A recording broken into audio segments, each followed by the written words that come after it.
নমস্কার সুধী দর্শকবৃন্দ, আমি সঞ্জন কুমার প্রকাশিত নিউজ বরাক দর্পণ থেকে আবারও আপনাদেরকে স্বাগতম।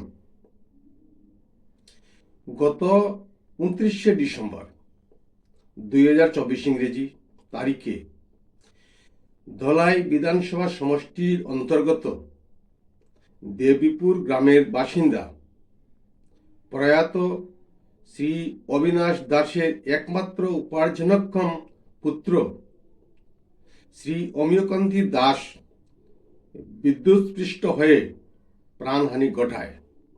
এই এলাকায় সুখের ছায়া চতুর্দিকে ছড়িয়ে পড়ে।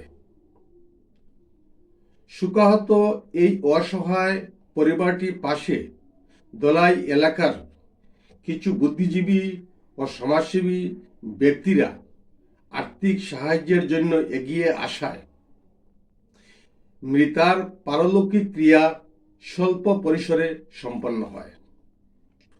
এই অসহায় পরিবারের খোঁজখবর নিতে শ্যামাপ্রসাদ মুখার্জি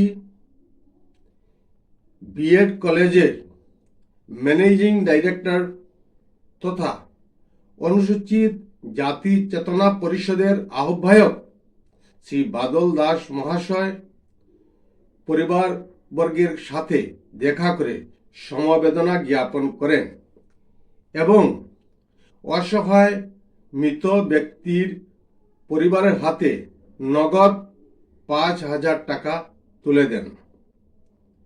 আমরা জানি বাদল দাস মহাশয় সচরাচর অসহায় পরিবার কিংবা দুস্থ পরিবারদের সাহায্যার্থে নিঃস্বার্থ দান কার্য যথেষ্ট মানসিকতা আমরা বিগত দিনে দেখতে পেয়েছি। মৃত্যুকালে অমল দাস ওনার স্ত্রী, পুত্র, কন্যা ও বিধবা মাতা রেখে গেছেন। আমি এই চ্যানেলের মাধ্যমে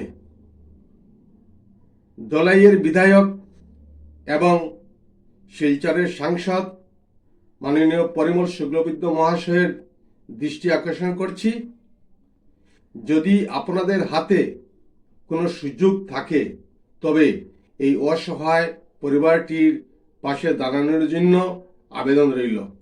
নমস্কার।